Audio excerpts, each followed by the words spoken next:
Preview.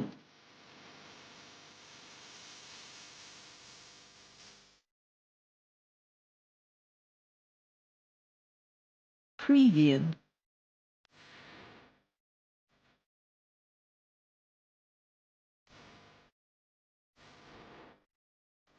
Preview.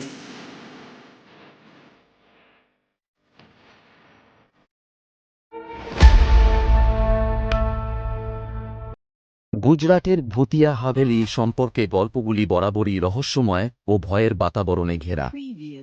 বিশেষ করে রাত হলে এই হাভেলিটি যেন আরেক জগতে রূপ নেয়। স্থানীয়দের মুখে শোনা যায় ১ শতকে একটি ধনী ব্যবসায়ীর পরিবার এখানে বাস করত। তাদের সুখ স্বাচ্ছন্দ্যের জীবন ছিল, কিন্তু একদিন হঠাৎ করেই সেই পরিবারের সবাই নিখোঁজ হয়ে যায়। কেউ কেউ বলে পরিবারের সদস্যরা অভিশপ্ত কোনো আত্মার কবলে পড়েছিলেন। এরপর থেকেই হাভেলিটিকে ভুতিয়া হাভেলি নামে ডাকা শুরু হয়। বছর কয়েক আগে রাহুল নামে এক যুবক বন্ধুদের সাথে ওই হাভেলি দেখতে আসে। গল্প শুনে তাদের আগ্রহ বেড়েছিল।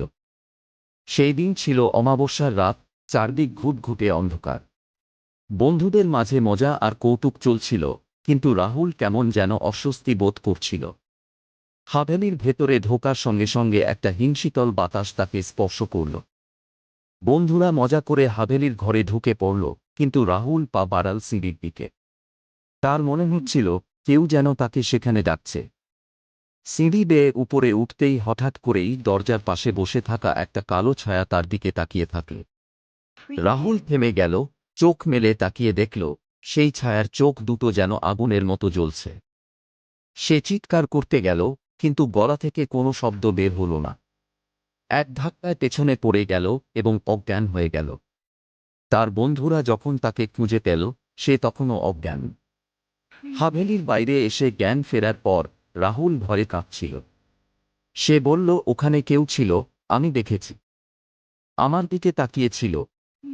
কয়েকদিন পরেই রাহুলকে দেখা গেল গ্রামের একটি পুকুরের কাছে, একেবারে পাগলের মতো। মুখে কোনো কথা নেই, শুধু ফ্যালফ্যাল করে তাকিয়ে থাকে। কেউ কেউ বলে ভুতিয়া হাভেলির সেই অভিশপ্ত আত্মা তাকে পেয়ে গেছে। তার পরিবার তাকে নিয়ে অনেক তান্ত্রিকের কাছে গিয়েছিল, কিন্তু কোনো লাভ হয়নি। তার জীবনের মানসিক স্থিতি আর কখনো ফিরল না। এখনও গ্রামে গল্প শোনা যায়, হাভেলির কাছে গেলে রাতের বেলায় সেই ছায়ামূর্তিটি নাকি দেখা যায়। ভয়াবহ বাতাসের সাথে ভেসে আসে এক অদ্ভুত গলার আওয়াজ, যা শুনলে যেন শিরদাঁড়া দিয়ে ঠান্ডা স্রোত বয়ে যায়। মানুষ বলে ভুতিয়া হাভেলির অভিশাপ আজও রয়ে গেছে, আর কেউ কেউ তার শিকার হয়ে হারিয়ে যায় সেই ভয়ের অন্ধকারে। For more interesting amazing videos, subscribe my channel. Preview. Please like and share, and of course comment below.